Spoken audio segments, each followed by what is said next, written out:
Yo, what's going on, guys? HyperX here, and today it is time to talk about Destiny 2. What? Yes, that's right. I haven't spoken about Destiny 2 for a while because honestly, I have been a lapsed player. But with the launch of Beyond Light coming out, of course, the addition of brand new subclasses, new areas to explore, it seems like a great place to jump back in. So for this video, I've actually teamed up with Bungie. I want to give a massive shout out to them for sponsoring this video to produce a returning player's guide for players like me who have basically not been playing Destiny for quite a while and have now had a chance and a reason to jump back in. So if you've been wondering what's new, you want to know how to get caught up, you basically want to understand what's changed since you stopped playing, then sit back, relax, and hopefully this should answer some questions. Of course, if you do enjoy this, then a like would be super appreciated. And comment down below and let me know what you guys think. Are you going to be jumping back in? What are you most looking forward to? Let me know down below. But to begin with, let's start at the top. What is Beyond Light? Well, of course, Beyond Light is the brand new expansion for Destiny 2 that launched this week, November the 10th. On a story front, we're not going to dive super deep, I'm not your lore guy, but top level, for those of you wondering, one of the enigmatic pyramid ships has been found in the icy reaches of Europa, bringing with it a brand new power, born of the darkness. Eramis, the Kell of Darkness, seeks to harness this ancient power known as stasis in order to forge the Elixir culture anew and exact revenge upon the Traveller for abandoning her people. Along with the help of allies such as Eris Morn, the Drifter, and even the Exo Stranger herself, it is, surprise surprise, up to us to challenge Eramis' growing empire, discover the numerous secrets hidden beneath the ice, and claim the power of stasis for yourself. Of course, alongside this, you have Season of the Hunt, which picks up where Season of Arrivals left off. Enemy forces are now taking advantage of the darkness, including Xivu Arath, the sister of Oryx, who is raising an army by corrupting Cabal and Fallen with hive growths known as cryptoliths. Osiris catches wind of this, and it's up to us to aid him. We also return to the story of Uldren Sov, known as Crow, after his resurrection as a guardian at the end of Forsaken. His resurrection has wiped his memory clean, so he has no recollection of killing Cayde 6. Knowing what he's capable of, we'll of course be keeping a close eye on him, questioning what we know about the light and the darkness as the story progresses. So, narratively speaking, that's a quick rundown on where we're at right now and what we're walking into. But more importantly, story aside, what does this expansion add? What are we going to be doing, and what are the reasons for us to return? Well, most importantly, and one of the reasons that I myself want to jump back in, is that this expansion adds a brand new customizable subclass for each of the existing classes based around the new icy themed power of stasis. We also have a whole new zone to explore, Europa, which honestly from the Destiny 1 days is a location I've always wanted to explore because I just love snowy tundras, and I mean, this is going to be a really cool place. But on top of that, the Cosmodrome is a returning patrol zone from Destiny 1, but now refit to show new light characters, various aspects of Destiny 2. There's also a new raid set in the Deep Stone Crypt, and there's brand new gear and weapons. So let's dive a little bit deeper into some of those. Subclasses, first things first. Stasis, as mentioned, is the brand new damage type being added in Beyond Light, bringing with it a whole new host of subclasses. Within these, you can command the dark power of Stasis, allowing you to control the battlefield with an icy grip. First up, you have the Revenant, the Hunter subclass that revolves around the fantasy of being a ninja, which again is basically just made for me. I mean, Bungie, did you just design this expansion to try and bring me back? This is complete with a shuriken as well as two deadly Kama blades that are formed of stasis. For the Warlocks, you have the Shadebinder, the subclass that focuses on the freezing aspect of stasis energy, allowing you to summon a stasis staff that can mass freeze enemies before shattering them all. And then finally, for the Titans, you have the Behemoth. The Titan subclass is all about creating crystals that can be used both defensively, by creating walls of cover for their fire team, as well as offensively in order to freeze enemies. So no matter your class choice, you're going to have something new to test out. However, each subclass also gets access to further customization in the form of aspects and fragments. Aspects basically manifest as physical items in the world, and when slotted in, will offer players new abilities. These abilities can then be mixed and matched freely to create unique playstyles that complement you, and these aspects can be further customized by slotting in fragments. Fragments are also physical items that you can find out in the world, and when applied to aspects, they offer additional passive perks such as stat bonuses. While fragments do give bonuses, they can also come with negatives as well, so it's up to you to basically strike a good balance. So, adding more customization to your subclasses.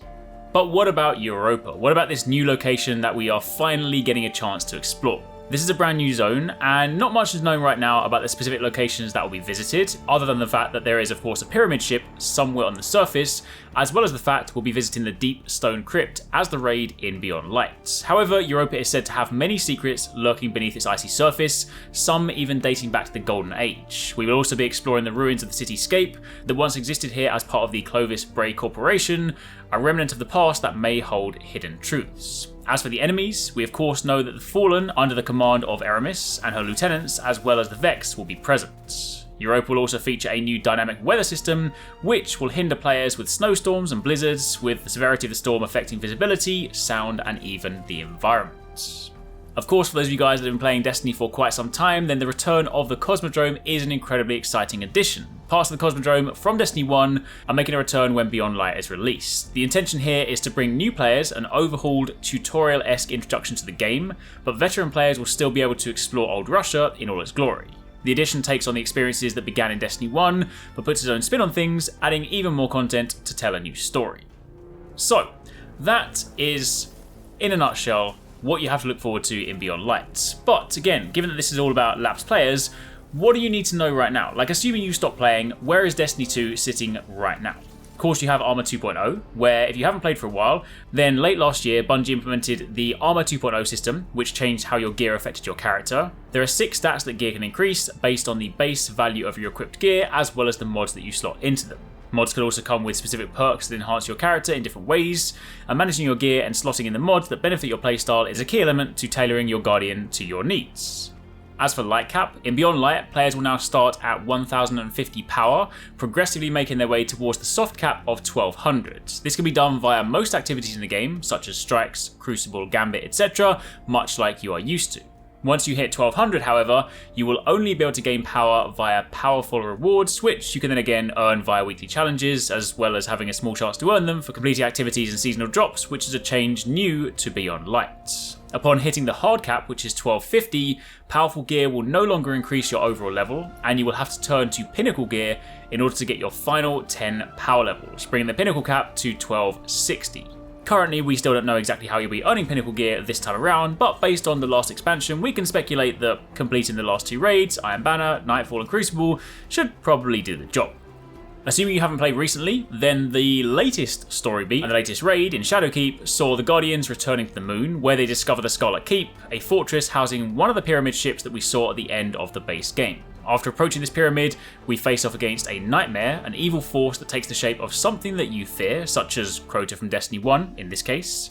After diving deeper into the keep, we learn about the Hive artifact capable of twisting the darkness itself to protect the user from the aforementioned nightmares. After stealing said artifact, we then craft weapons and armor out of nightmare essence, allowing us to enter the pyramid. While inside, we find a strange artifact and see a vision of the Black Garden, where a copy of ourselves claims that the darkness is our salvation. Then, following the artifact back to the Black Garden to discover the origin of a mysterious signal, we defeat the Sanctified Mind in the Garden of Salvation raid, and once it's defeated, the artifact's signal stops and the Vex invade the moon. So that, again, assuming you haven't played recently, is the most recent chapter. Imagine it like in a movie where they're like, previously on Destiny, that's kind of what happened. So if all of this is sounding interesting and you're thinking, you know what, I'm going to give Destiny another shot, let me jump back in. The question is, how do you jump back in? What do you need to buy? Well, if you just want to take part in Beyond Light, then you can buy any of the editions as a standalone edition. Each edition above the standard comes with extra goodies such as in-game cosmetics, gear, as well as season passes, which are essentially battle passes that rotate every 3 months. However, if you don't have Forsaken or Shadowkeep and want to play through those raids and use the subclass or the exotics from those expansions, then you'll have to buy them separately. Then finally, for those of you that potentially want to invest into the endgame content, then yes, as mentioned, there is of course a new raid set to release on November the 21st. The Deep Stone Crypt is part of Beyond Light. It launches just 2 weeks after Beyond Light's initial launch, so it doesn't give you a great deal of time to gear up. And while predictably the information around the raid is pretty sparse because they do like to keep it a secret, Bungie will be releasing the raid in contest mode, which will cap the light of all players to 20 below each encounter for the first 24 hours. So that at least sort of somewhat evens the playing field. Artifact power will be disabled during contest mode, and you're going to want to be 1230 power to have the best chance of beating the raid in the first day. But again, that is, assuming you want to get that far. But either way, for the time being, that is kind of a quick summary for those of you guys like myself who used to play Destiny, took a break, and have now seen the new stuff in Beyond Light and thinking, you know what, this might be a good chance to jump back in. Hopefully now that's caught you up, told you some of the new stuff, and kind of just shown you what the expansion has to offer. If you have any questions, by all means let me know in the comments down below, but otherwise be sure to keep it locked for plenty more. Go beyond the light on Xbox Series X.